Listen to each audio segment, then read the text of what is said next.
YS వివేకానందరెడ్డిది హత్యేనని Kadapa జిల్లా SP Rahul Dev Sharma స్పష్టంగా ప్రకటించారు. పోస్ట్మార్టం ముగిసిన తర్వాత ఆయన ఈ విషయాన్ని ప్రకటించారు. తలపై 3, ఒంటిపై 2 గాయాలున్నాయన్నారు. మృతదేహాన్ని కుటుంబ సభ్యులకు అప్పగించారు. వివేకానందరెడ్డి ఇంట్లో డాగ్ స్క్వాడ్ తనిఖీలు నిర్వహించింది. వివేకా ఇంటి ఆవరణలో తిరిగి లోపలికి వెళ్లింది జాగిలం.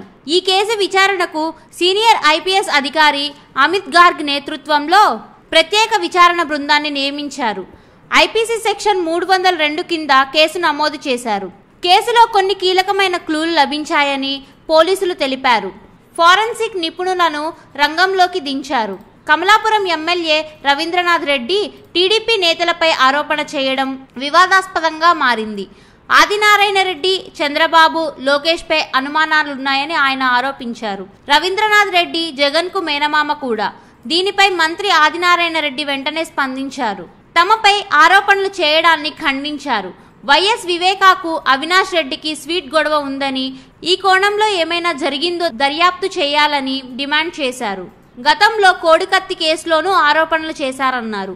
వివేకా మృతిపై అనుమానం ఉందని తాము కూడా దర్యాప్తు కోరుతున్నామన్నారు. దర్యాప్తు లోతుగా ఉండాలి, తప్పు ఉంటే వారిని ఉరిశిక్ష వేయాలన్నారు. ముందుగా గుండెపోటు అన్నారని, ఆ తర్వాత అనుమానం అన్నారని విమర్శించారు.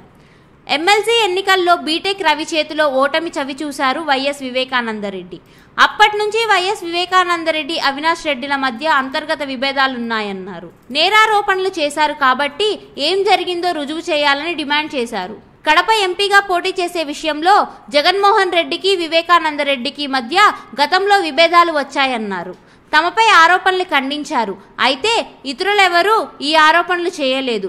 ఏం జరిగిందో మొత్తం బయటకు తీస్తామని పోలీసులు చెబుతున్నారు.